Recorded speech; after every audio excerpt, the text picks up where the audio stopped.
Well, hello. We're going to hope for the best. I could leave it there, but I won't. We're going to hope for the best.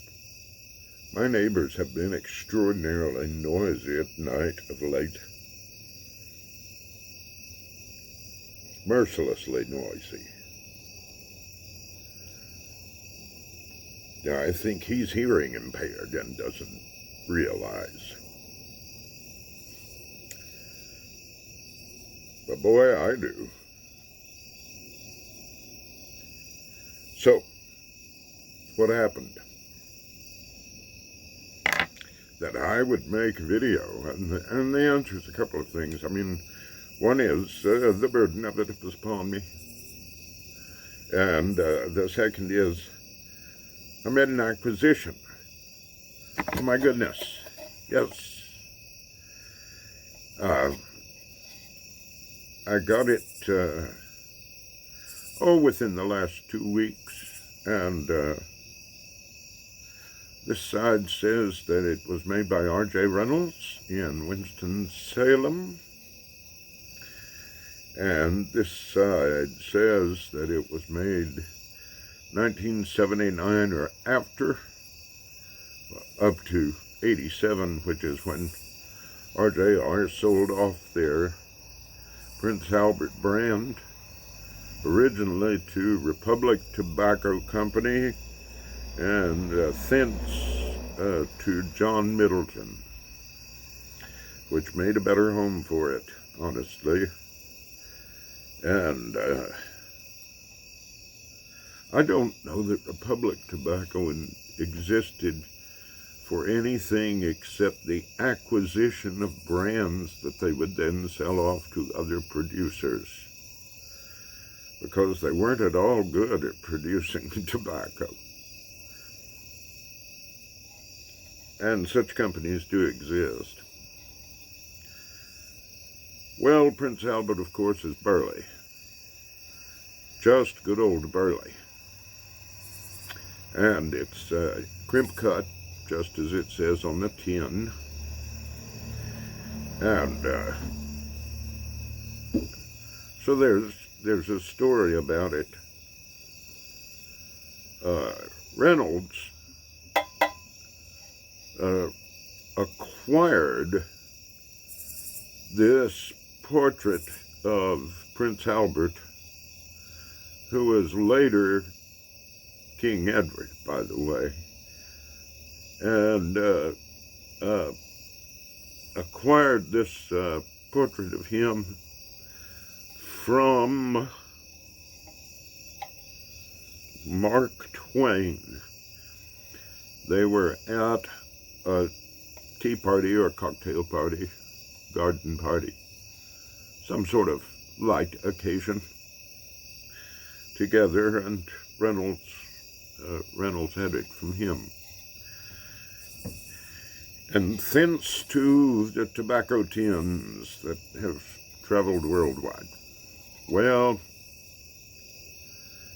this was my maternal grandfather's favorite pipe mixture. I think it was also his favorite rolling tobacco. He would roll a cigarette with one hand. I imagine it was from long practice. I can't imagine doing that in one. What I shall be smoking it in, because that tin was full of tobacco. Yep, there it is, wrapped up in its original, or unwrapped now in its original paper. Is a 1970s Starfire, Dr. Grabo Starfire. Tomahawk is the name of this shape. Has nothing to do with anybody named Thomas, or anything to do with a hawk. Just Tomahawk. And, the tobacco's in reasonable shape. I've never been one for letting things air out, and I'm rarely one to rehumidify a mixture unless it's just gone to tinder. And believe it or not, this one has not. Prince Albert's seals were not maybe the greatest in the world, but, well, in the pocket tin. But this seems to have held up well. So a couple of stories for today. The first is, I met a man at the shop who claimed to have worked for Reynolds, and I had no reason to doubt him. Claimed to have worked for Reynolds in the making of this very tobacco, this Prince Albert. And he said that the company that had acquired it left out a necessary step in its manufacture, and that's why it didn't taste the same, because I offered a feeble complaint that it didn't taste the same. And he said, well, it's no wonder they don't make it the same way. They leave out a step. What is that step? I asked. And he said, the tobacco is frozen before it's ever processed. Really? Yes. Well, I don't know what sort of effect. There is an effect, because I've had it with freezing and without freezing, and it's better with freezing. And it takes place before the processing. So you can't just pop it into your freezer and expect to have the same result, because it's already been processed at this point.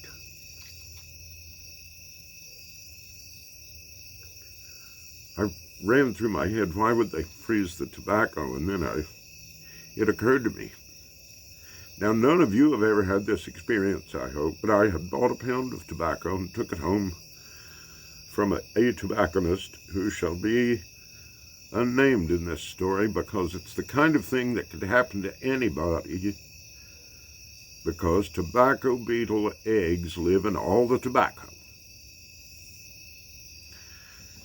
And if it hits the right temperature, the right condition, why the little eggs hatch and the little tobacco beetles come forth, and they eat tobacco and poop tobacco, and tobacco is their whole livelihood.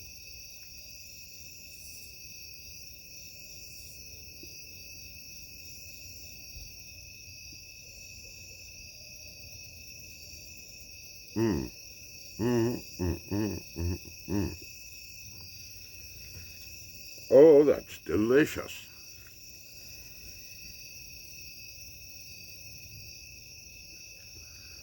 It is everything that it ought to be. It's nutty.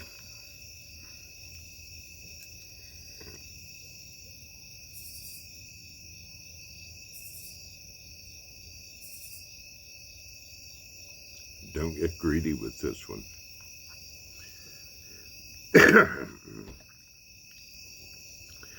Which is to say, if you get at her at much, if you puff it up, you're going to burn yourself.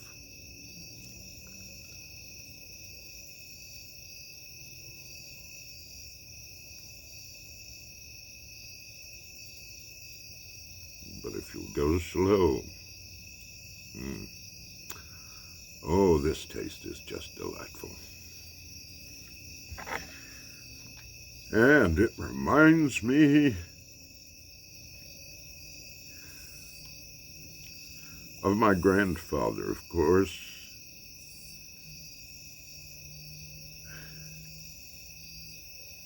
who came from a farming family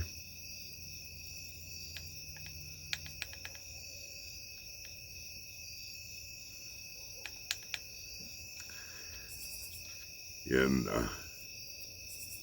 Hancock County, Tennessee,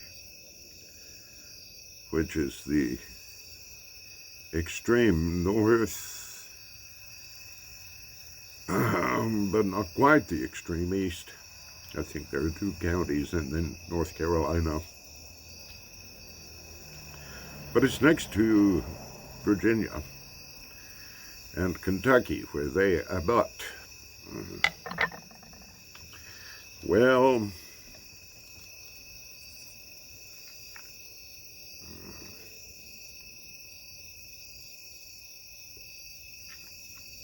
it is Appalachia.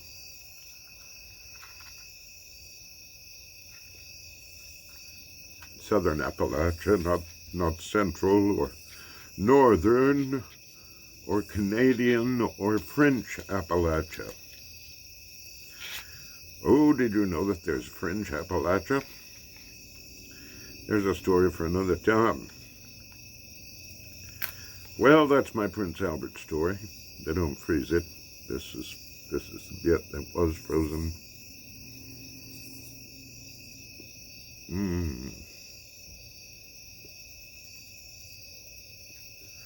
I have a coffee jar ready for it. Speaking of coffee jars, my goodness, we have a lot to catch up on, don't we? Oh. Here's a coffee jar containing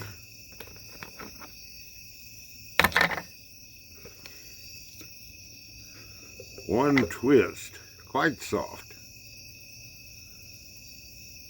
Oh, the leaf feels marvelous.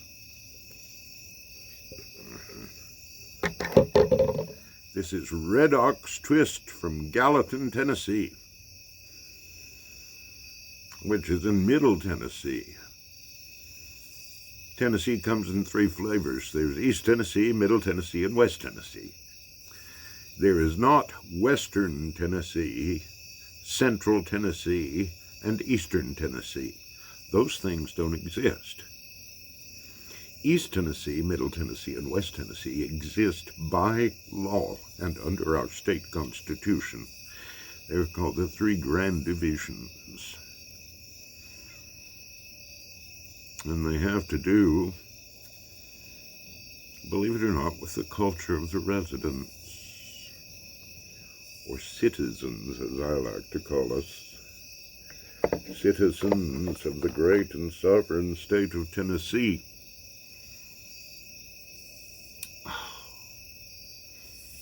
It smells wonderful. And here's why. It was in a jar with this. And that was some 1970s. Yes, there's no UPC. 1970s Mac Baron's Dark Twist Roll Cake. Oh. So it's picked up some of that smell. But also it has its own delicious dark barley, because that's what they make this from. Dark barley. Grown in Middle Tennessee. That's delightful stuff. Well, have I had it in a pipe? And the answer is yes, I have had it in a pipe. It's very fat. Rather like cigar leaf. I said fat. It's oily. Delicious. Strong. It's like love. It's strong and unyielding as the grave. Well, it's not quite like love. I mean, it's sort of smelly. Love is.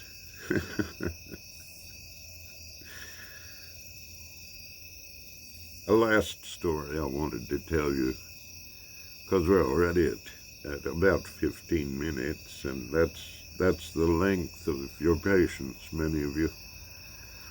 I want to tell you a story about my Uncle Stan,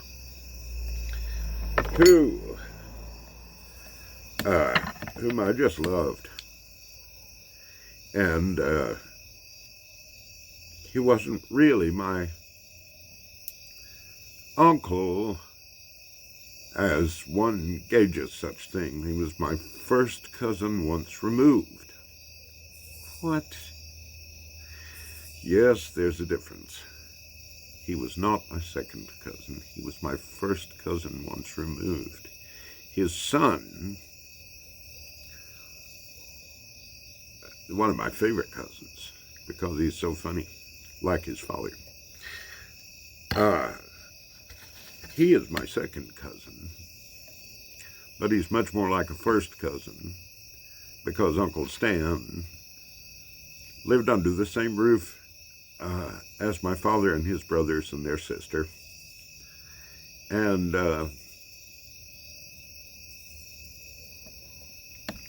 so he was much more a brother. And he and my father were inseparable in those times. And because they were both funny and full of shenanigans, let's say. My father full of shenanigans.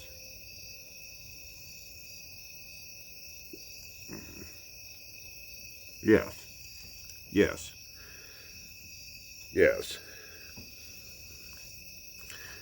I come from a people composed of shenanigans and moonshine.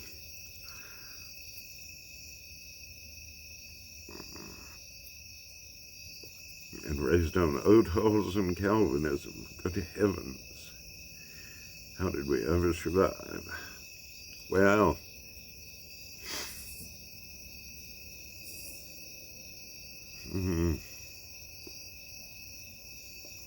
oh, this tastes so good. My Uncle Stan, when he got the opportunity, joined the Navy. And he was actually a little young for it, but his mother signed, and off to the sea he went. And he became a signalman. And he was at the Bay of Pigs and listening to the English language broadcast of the Cuban radio talk about how the brave Cuban Air Force had sunk the very ship on which it was standing. So there was a customer one day who came in, and he had all the right tattoos to be a veteran of the U.S. Navy. An anchor with USN is kind of a dead giveaway, isn't it?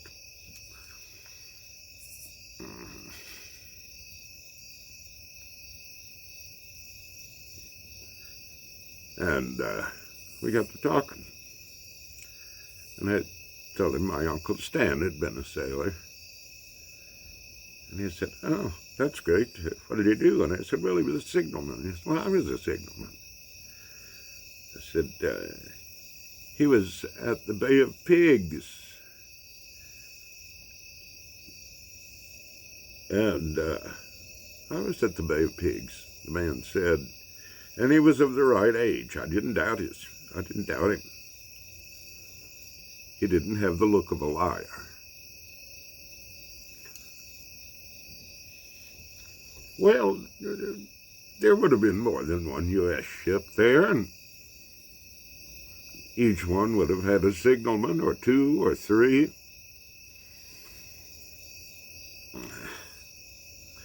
He said that he too listened to a broadcast saying how the brave Cuban Air Force had sunk the ship on which he was standing. That's not to deny the bravery of the Cuban Air Force.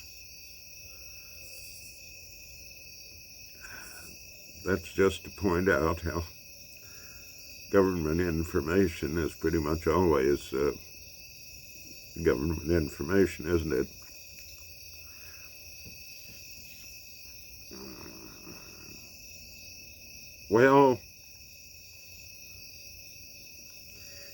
was at that point that I was getting ready to hand him something, and I stopped mid-motion. And I looked him in the eye and I said, "Uncle Stan?" His name was not Stan. That would have been a coincidence too many. He handed me a credit card. His name was not Stan, it was Vince or something.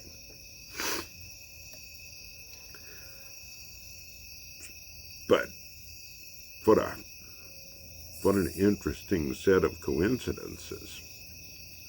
Now I find out that our Ed, the armchair piper, was a signalman in the Navy also.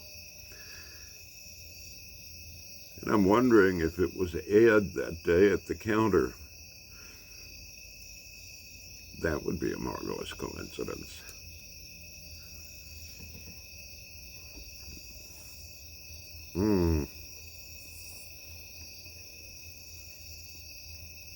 I was asked recently by an earnest young man if I would send him a pipe. And the answer, earnest young man, is yes, I'm going to send you a pipe. And you said, doesn't have to be new or even clean. I'm going to send you a pipe. I'm going to send you an old one, and I'm not going to bother to clean it. I'm going to send you this one. I will empty the bowl, but I'm not going to shine it up. Oh, it's pretty shiny anyway. And I hope you will enjoy this pipe as much as I have. As a matter of fact, I hope you will enjoy it as much as I have during this particular smoke. Well, do I have any more stories to tell you? And the answer is, I'm certain that I do.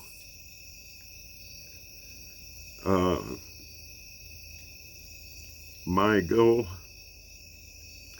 is to go back and look at my old videos and write down all of the stories that I have promised to tell, and maybe even, if there aren't enough of those, stories to which I have alluded but not told. And I shall use that for my list of future stories. Well, you've been here almost 25 minutes. God bless you. And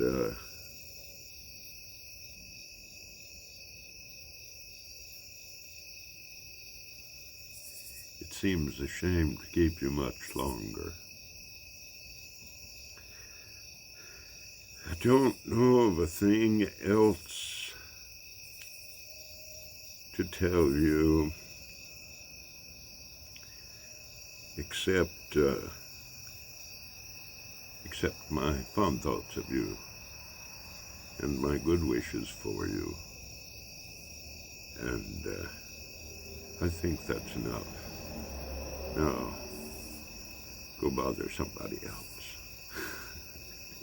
Good night.